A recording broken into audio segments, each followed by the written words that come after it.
should be news.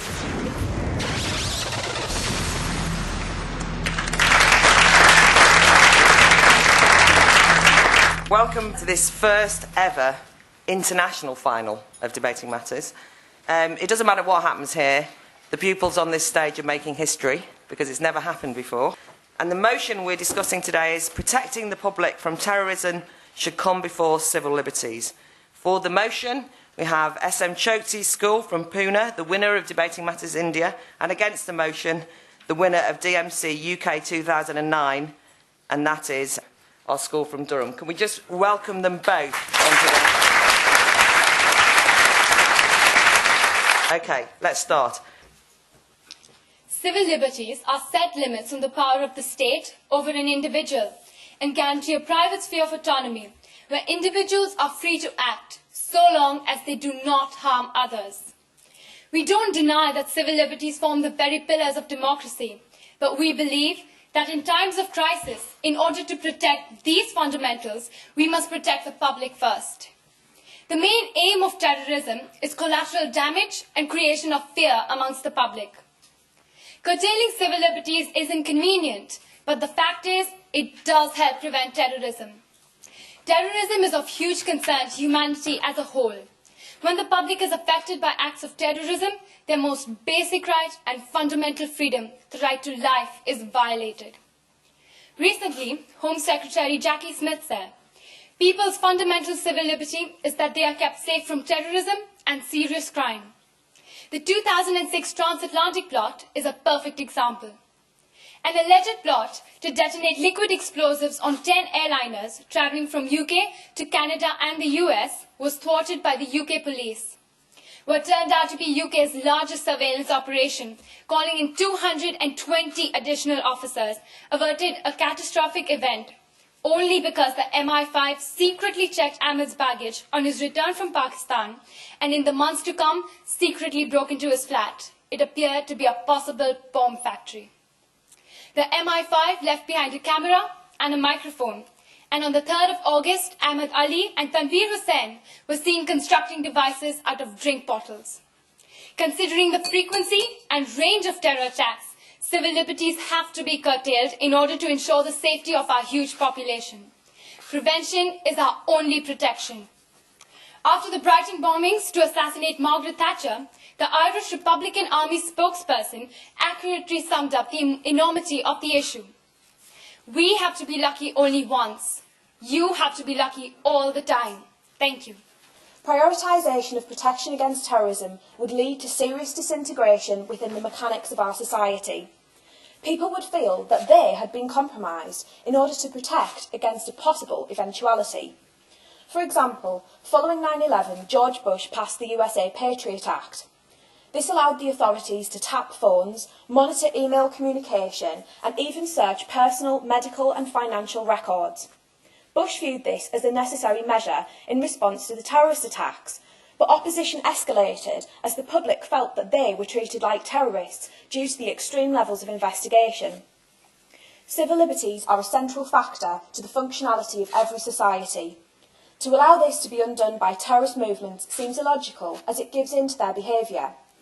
Above all else, we should preserve civil liberties, or we will experience a situation far worse than any terrorist attack, as we will live in a society based upon suspicion. Civil liberties should be one thing that the terrorists cannot damage. I thank you for your time and encourage your freedom of speech to vote for the opposition. It is said that fighting terrorism is like being a goalkeeper.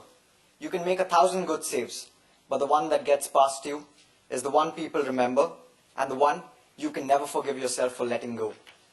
When the government makes an effort to thwart terror attacks, we complain about our liberties being encroached upon. And when an attack does take place, we criticize the government for its inability to do anything to protect its citizens. It's about time we stopped straddling over the issue and took a stand, because it's just not possible to have the best of both worlds. Let's apply simple reasoning. If I were to issue a notice to a suspected terrorist informing him that his phone lines were going to be tapped for a couple of months, he would have to be out of his mind to even lift that phone. The nature of terrorism is such that it demands flexible countermeasures. The law has always had to make use of wiretaps computer hacks, surveillance, undercover officers, sting operations, raids. It is the unpredictability and stealth of these methods that have helped thwart a number of terrorist plots. The most recent one being the white supremacist terror plot. The monitoring of internet usage of 2 suspects by the UK police led to a major bust of what appeared to be an attempt of biowarfare. This example helps prove my point that allowing governments to infringe on a few liberties does help thwart catastrophic attacks. We are constantly worried about the fact that the government may abuse the power, but given the limited task force employed in security agencies, the alarming rise in new terror outfits does not leave the government with much time, resource, or manpower to waste on a person who isn't a suspected terrorist. The restriction on basic civil liberties should be defined precisely and be necessary and proportionate to the aim pursued. We can and must ensure that basic human rights aren't violated by prohibiting random arrests without suspicion and supporting impartial committees and bodies to oversee detention proceedings pre-trial. Having a specified time period for which a suspect can be detained also helps solve the issue of human rights. Tony Blair rightly said, "It isn't a fight between individual countries and terrorism, but between the free and democratic and terrorism. Of the two, only one can exist. If terrorism does, then it erases civil liberties, the very pillars of democracy." Ladies and gentlemen, my partner Laura has already explained to you the detrimental effects that removing civil liberties could have on society, and that the loss of freedom may actually lead to increased terrorism. I'm going to focus on the overhyping of the terrorist threat, the discrimination that comes from the removal of civil liberties, and the probable ineffectiveness of removing these civil liberties in the first place. Ladies and gentlemen, during the course of our lives, we are far more likely to be involved in a car accident than we are to be blown up by a terrorist. Yet few people are suggesting that we should ban cars. This is because the advantages of cars, getting from A to B very quickly, far outweigh the potential for a fatal accident. This is the same with terrorism and civil liberties. The disadvantages of introducing draconian measures, such as having freedom of speech taken away, a 42-day detention, and of having our phones and emails checked and our data stored, far outweigh the potential advantages of being saved from a terrorist attack. This is overhyped. Not only are these measures oppressive, but also losses of data, such as the MOD losing information on 1.7 million people, mean that our private details could fall into the wrong hands. This kind of overhyping only leads to paranoia, which then leads to the public becoming more concerned about terrorism than they need to be. The war on terror unfairly discriminates towards a Muslim community, who of course are mostly against terrorism. This invites fear and suspicion, meaning that the old cliché, "if you have nothing to hide, you have nothing to fear," is proved incorrect, as those who have done nothing wrong are suspected. Since stop and search was introduced in 2000, 2/3 of those arrested have been Muslim, despite the fact that the majority of those convicted under anti-terror laws are non-Muslim. This kind of racial profiling leads to mistrust, fear and suspicion of a community who have been criminalised in the name of security. Since September 2001, 1,471 people have been arrested under the Terrorism Act, but 56% of these people have been released without charge, and only 102 have been convicted of terror offences. This suggests that the government's promise of having detailed and compelling evidence before arresting somebody is obviously not as detailed and compelling as they have said. This leads to the wrongful arrest, imprisonment, and later social blacklisting of innocent people.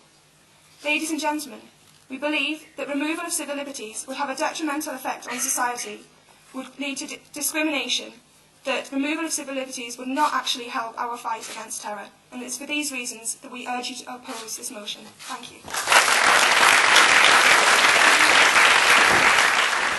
Because it's a goalkeeper analogy that you use, we always have to have constant vigilance. So this is like an eternal process of vigilance, a complete police society that's never going to go away, because as far as you're concerned, the threat's never going to go away. So are you kind of really creating a police state in perpetuity?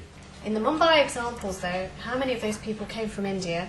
And by watching the activities of Indians, what would have changed there? They came from somewhere else, they came by water, they didn't have email accounts on Indian soil.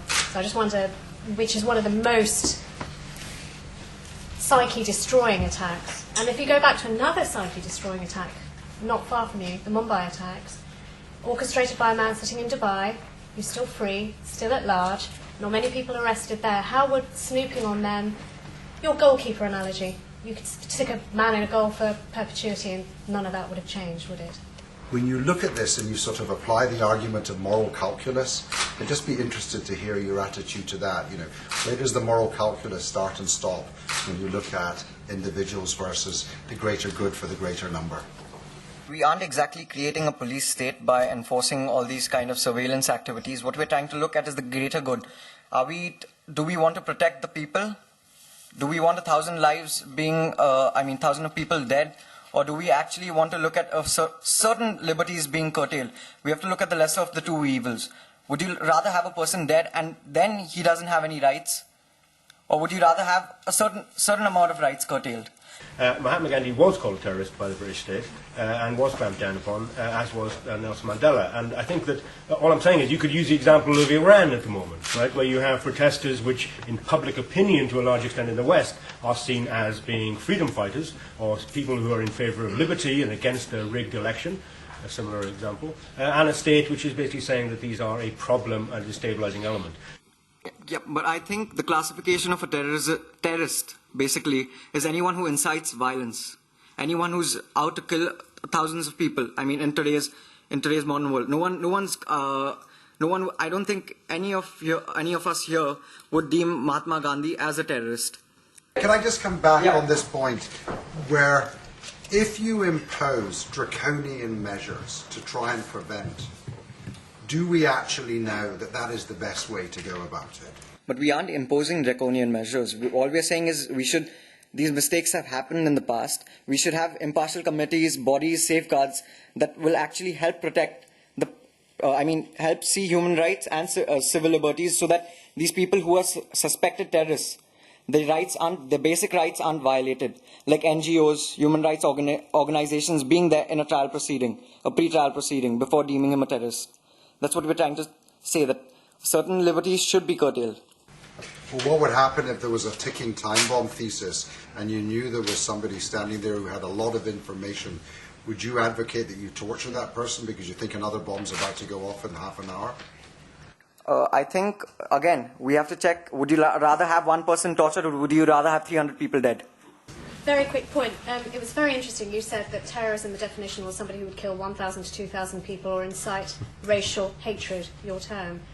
If you start profiling a type of person as terrorist, are you not inciting racial hatred? It happened in India post-Operation Blue Star when many innocent Sikhs were beaten and killed. So are you not actually on a very slippery slope yourselves by doing that? Just a fact. The Khalistan movement was started by Dr. Jagjit Singh Chauhan, and he actually misused his civil liberties. He wanted a separate state of Punjab, okay?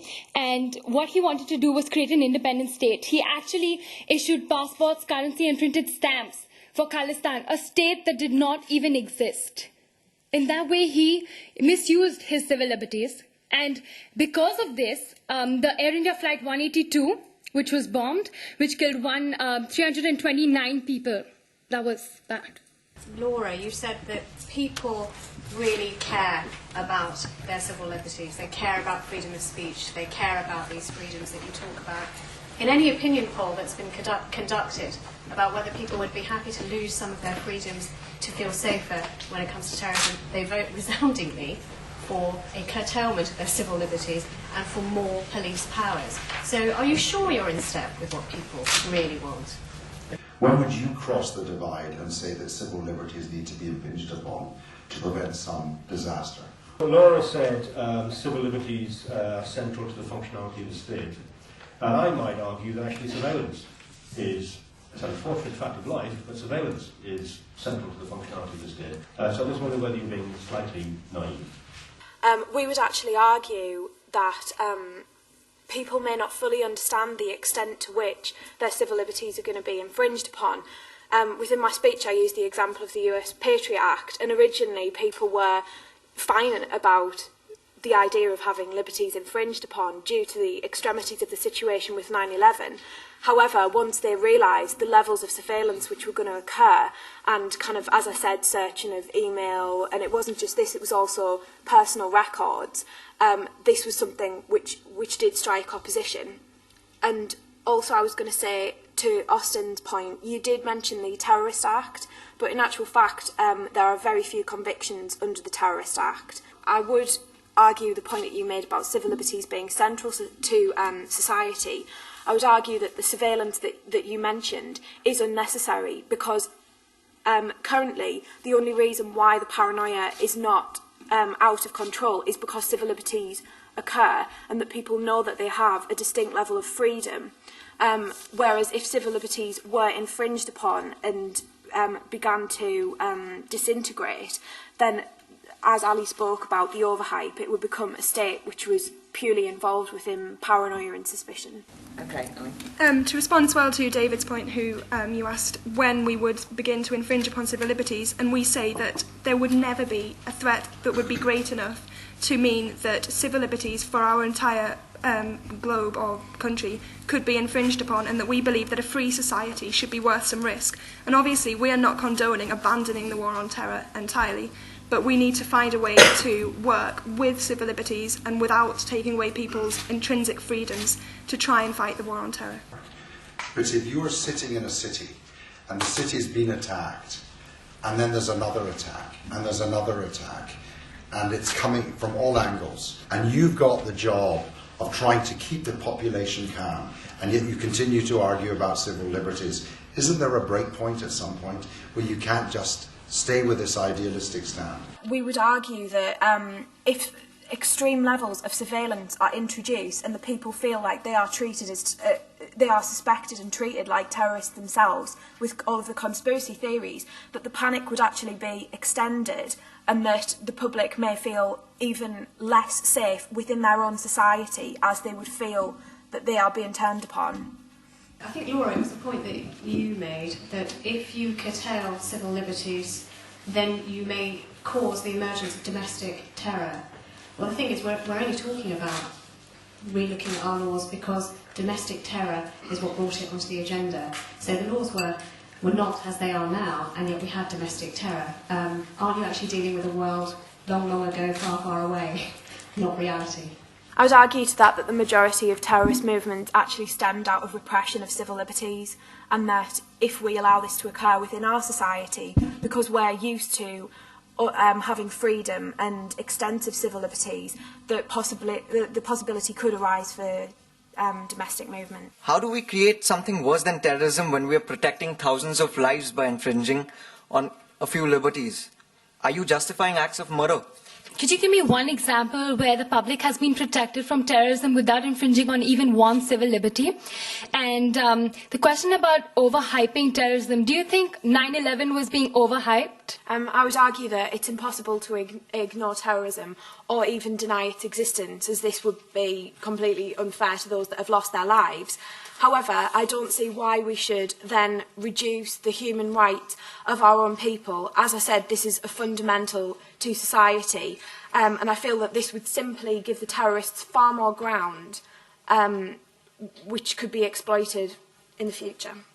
Well, with regards to the overhyping, I mean, 9/11 obviously was a terrible thing, but it does not happen every day. And that's what we are trying to say when we say that terrorist threat is overhyped. And obviously, we should take steps to try and prevent terrorist attacks, but not to the detriment of our society and taking away of our civil liberties to something which has been overhyped. You're saying that these terrorist attacks don't take place every day. May I remind you, after the 9/11, we had the Madrid bombings, then we had the 7/7 bombings, then we had 26/11. We're talking about the magnitude of these attacks. Yes, they do not happen every day. We're talking about the magnitude and scale. Even 2006, if the transatlantic plot had taken place, 3,000 people would have been dead.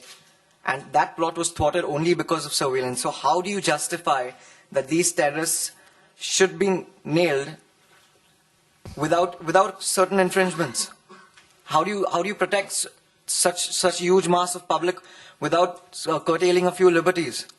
Well, I suggest that a free society should be worth some risk, and so we should be prepared to take what I still say is a relatively minor risk, of being attacked by a terrorist, we should be prepared to accept that risk for a free society and for a democratic society. So you've accepted that terrorism is a major problem now, and it has taken the lives of, thousands of people, and we need to protect the people from this. And you couldn't give me an example of how it was done without infringing on a civil liberty. So obviously we have to infringe upon a civil liberty to do this. Well, I was wondering exactly how far you're prepared to take this infringement of civil liberties. So are you prepared to use torture? Are you prepared to use sort of control orders and house arrests and that kind of thing? And I was going to ask how you think that the public would react to being treated with suspicion and having their freedom curbed. The reason we want the curtailment of civil liberties is so that we can protect the public. And you asked how far we're prepared to take this. That's exactly why we want to, tackle the problem before it actually comes before us. We know that there is a problem, and we're going to solve it before it's in our face. We don't want to give a knee-jerk reaction to it. The Indian team presented the choice between would you rather have a person dead or a person without some few rights, and I don't think that's the choice here, because if the rights that you're curtailing are so few and so little, will they really have an effect? If somebody really wants to take a bomb onto a plane, they'll find a way. You said that about the whole thing that terrorism is overhyping, and it is a minor risk. So, and you also compared terrorism to car accidents. I think car accidents and terrorism are completely two different spheres. Road accidents caused by negligence and proper planned attacks on innocent citizens are two very different attacks that need to be dealt accordingly. So when you say it's a minor risk, how many more terrorist attacks must occur on a how much more daily basis? How many more lives do you propose must be lost till we finally realize that the problem is out of hand, and then don't you think it would be a bit too late? Now, if I'm planning to bomb London, I'm not going to do it, but if I'm planning to bomb London... We are filming this. I'm not going to be sitting in center of Trafalgar Square with a table in front of me with all kinds of explosives, right? I'm certainly going to be in some quiet, inconspicuous place where I can calmly do my job and keep the bomb and run away. So how do you think it is possible for the anti-terror police to handle such cases without the use of random raids or secret cameras in public places and interrogation without any warrant? Yeah, originally you said that you would torture someone to get the information, and then you went back on that. But yet, do you not think that in a situation of torture, innocent people would just lie to stop the pain, and terrorists would be trained to deal with torture, so you just wouldn't get anywhere? And this is not typical of what happens when we inhibit civil liberties. The innocent are oppressed and inconvenienced, and terrorists are further infuriated by this inhibition, but find ways around the phone tapping, surveillance and torture to still achieve their means. You said that you would stop people from inciting racial hatred. Well, surely domestic terrorists, like the people who committed the 7th December attacks, were incentivized to attack because they thought that they were being repressed by the state. Now, surely, if they feel that they're being repressed by the state and that their religious rights are being repressed, it makes the job of people like Abu Hamza much easier, because the state is actually actively oppressing people. And surely that means that we are not preventing terrorism, that we're actually making it more likely by our actions. In answer to John's question, we are learning from history, from what happened 10 years ago. And that is exactly why we're trying to put in place certain safeguards, so that we don't have to make a quick and irrational decision when we're faced with the problem. I was going to say about kind of like the police investigation that was raised, and how actually should we deal with people, without investigation and a level of curtailing of civil liberties. And what I would actually say is that we would stress the importance of a fair investigation with evidence. We're not saying that terrorists shouldn't be dealt with. We're not saying that they should be within society and we know that they're there and we'll just let them blow things up. What we're actually saying is that we need to treat people fairly. We need to treat them like human beings, because everyone has basic rights which we should be allowed to protect. And I think that if we have fair police investigations with a distinct level of evidence, this would not prevent freedom. And also we need to consider the fact that if we don't have this level of evidence, that people who are accused would perhaps still be suspected within society by other people. And I think that we need to tread particularly carefully in the way in which we treat potential suspects. Simply put, perhaps the hundreds of deaths in Mumbai are more down to the disputes over Kashmir than to a real terrorist threat. I'm willing to accept that in the future there may be a real threat that poses a massive threat to life. In this circumstance, I would accept the loss of life. This is because I believe in human beings, and I believe that human beings possess above all reason, rationalism and agency. Any limit on civil liberty is nothing less than a limit on such values. Therefore, limits on liberty are nothing less than an attack on what it means to be human. Our civil liberties are already being cut short. Just look at the Iraq War, how we were misinformed, saying there was nuclear weapons and terrorists. Look at the case where the guy got shot to death in the tube. Just look at all the arrests every time of IRA membership before PTA renewals. The fact is that we are living in a society where civil liberties are being curtailed, and this is wrong. How would we fight the war on terror without infringing upon civil liberties? Well, we would argue that by simply allowing free speech and allowing the process for debate, that we can manage to convince by our arguments that terrorists are wrong, and also by better communication between communities, international communities, and communities within localised countries would help with the terrorist threat. Furthermore, somebody made the point about how our civil liberties are already being cut short and that this is wrong, and yes, we do agree. And we think that, in fact, some of the measures that are in place at the moment are excessive, such as the 28-day detention. Okay, thanks. Just to add to that last point that Ali made, perhaps it is a case that civil liberties currently are infringed upon, but I don't see why we should extend this gap and leave our society completely exposed to a terrorist attack. In answer to the question about how we are misusing civil liberties, Dr. Jagjit Singh Chauhan was inciting violence. He created a fake state, one that did not exist. This led to the bombing of the Air India flight, which claimed 329 lives. It also led to the assassination of our Prime Minister Indira Gandhi and Operation Blue Star, which claimed another life. An eye for an eye will get the whole world blind. That's what he said, right? But I think a lot of people in this room would sleep safer knowing that there's a blind terrorist around rather than one who has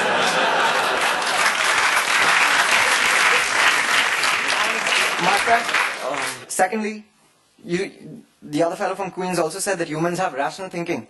The only thing when I see 9/11's clip again and again is like, what were those guys thinking? Is that there's no rational explanation for that.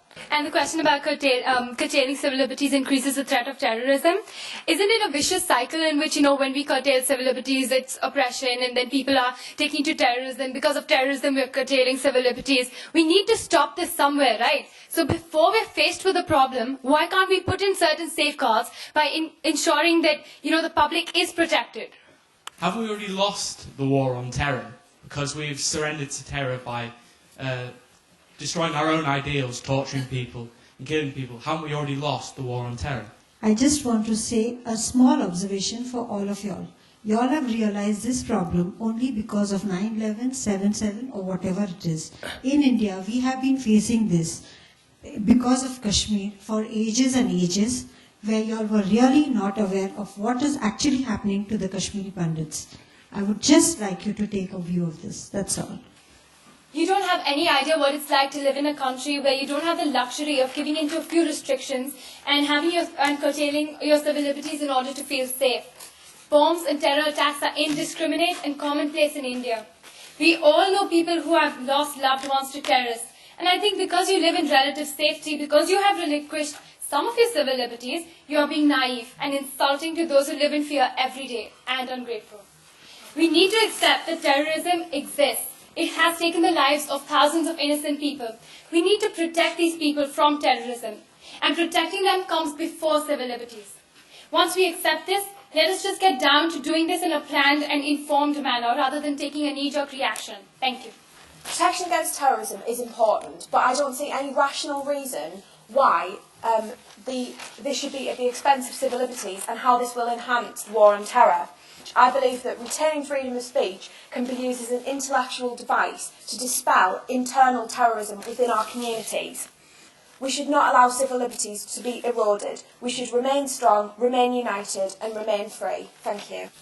I think it's really easy to talk when we're sitting in these red couches. The problem begins and ends with us. Democracy has always stressed on equality. We have misused our right to live in a multicultural nation by isolating certain communities, and it is the misuse of our civil liberties that has created terrorists. We blame the government, when in reality, it is we who have sowed the seeds of terror. We can only protect the public's right if the public is alive and walking. Thank you.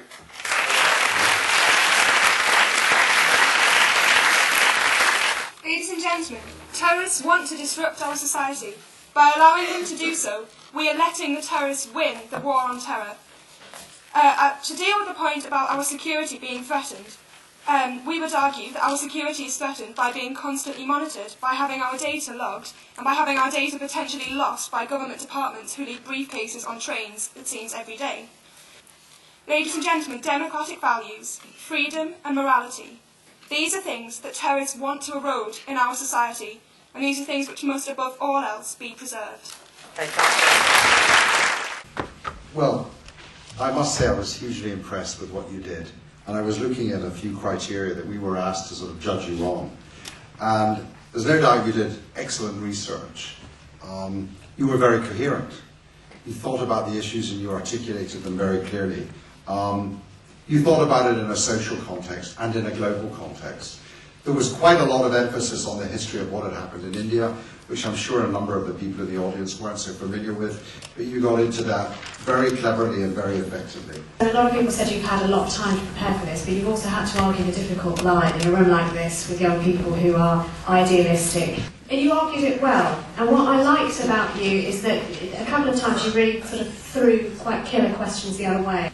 What I wasn't so keen on, or maybe it's a good mark, it's definitely a good mark of a politician, but it irritates the hell out of me is when you don't answer a question and you answer what you want to answer. So, I mean, there were things that were thrown by me and others where people wanted to know just how much were you willing to give up. And the phrase that kept coming up was certain liberties. Yes, we're going to give up certain liberties. I still don't know what on earth you're talking, which ones? I still want to know. And I think that maybe is a cleverness on your part to not answer what's a very difficult question, but it also, I found it pretty frustrating. You were coherent and I was gripped all the way through, so well done. You'd also done a lot of thinking, and given the fact that you've been through 4 debates in the last 3 days, to have to come back again, I mean, you've run a marathon and you've managed to keep your pace up, which is hugely impressive. I'm not sure that you were quite as sharp as the others in terms of engaging on the issues as they were being thrown at you. I think your colleagues had more time to think and probably rehearse some answers to potential questions. You've had to work harder in a way because you've had less time to do it.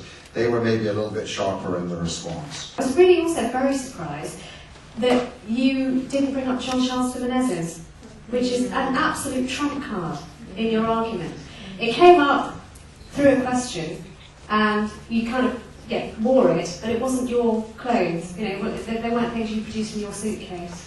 You're very charming, both of you. You work really beautifully together, and I saw you making notes and showing each other which way you were going to go. But again, this is a sympathetic audience to what you believe, what you had to believe today. And I just thought you could have pushed some of those points, which were really good ones, better. You had good stuff, learn to pick it and throw it out more. Generally, I thought you did a really, really nice job, very well structured, and actually a lot better than you seem to think. Well done to both teams here. I've drawn the short straw to announce this. The winner of the 2009 First International is Chokesy.